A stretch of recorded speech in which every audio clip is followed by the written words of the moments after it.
So we have two divisions on the autonomic nervous system, or the visceral motor division of the peripheral nervous system, however you want to call it.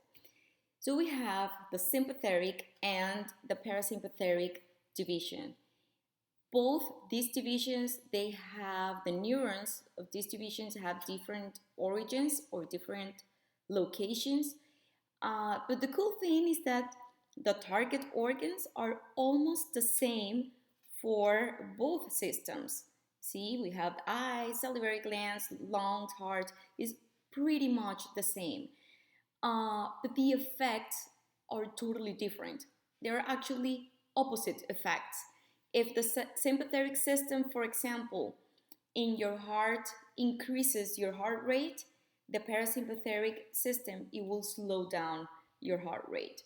Okay, so in the following videos, what we're going to do is to explain each of these systems, the sympathetic and the parasympathetic, the basics, of course, um, individually.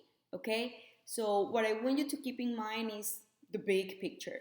The sympathetic nervous system is the one that mobilizes or make your body respond to stressful situations. And I'm not talking about, oh, I'm stressed. A stressful situation is when you increase your daily activities to the baseline level. Okay, maybe you're all day long working, studying, uh, doing your stuff.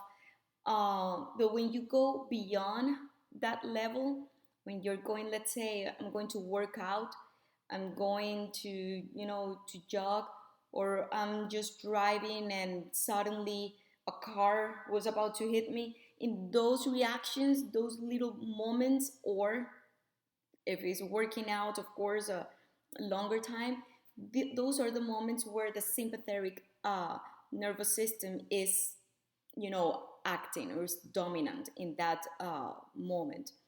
The rest of the day, when we are in the kind of a baseline, keeping or where the body functions that are active at that moment is only the ones that are keeping us alive, like we're breathing, our heart is beating, and the organs inside us on the digestive urinary system, they are working, but we're not even aware of that.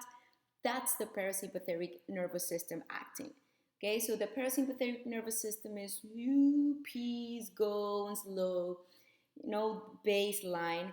And sympathetic nervous system is whenever we go beyond, above that baseline, whoop, sympathetic nervous system makes some adjustments so we can react to those stressful situations. Stressful.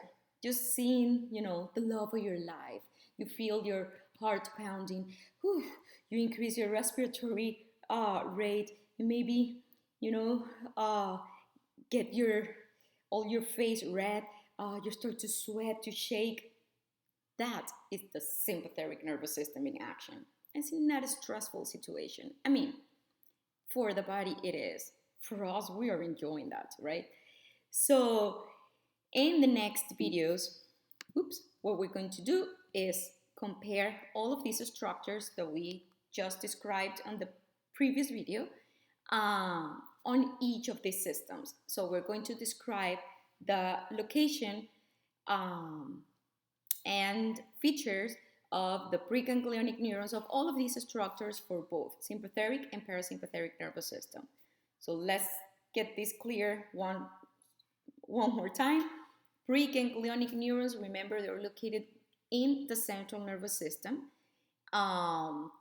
The axons of these neurons are the preganglionic fibers, and they will synapse with a ganglionic neuron, which is located in the peripheral nervous system, in the ganglia, in the peripheral ganglia, which are motor ganglia. The axons of these neurons, ganglionic neurons, are called postganglionic fibers, and those fibers are the one synapsing or reaching the target organ, which are going to be, those target organs are going to be pretty much the same for sympathetic and parasympathetic nervous system, but opposite actions, okay? So let's start describing those systems, those divisions. Ready? See you.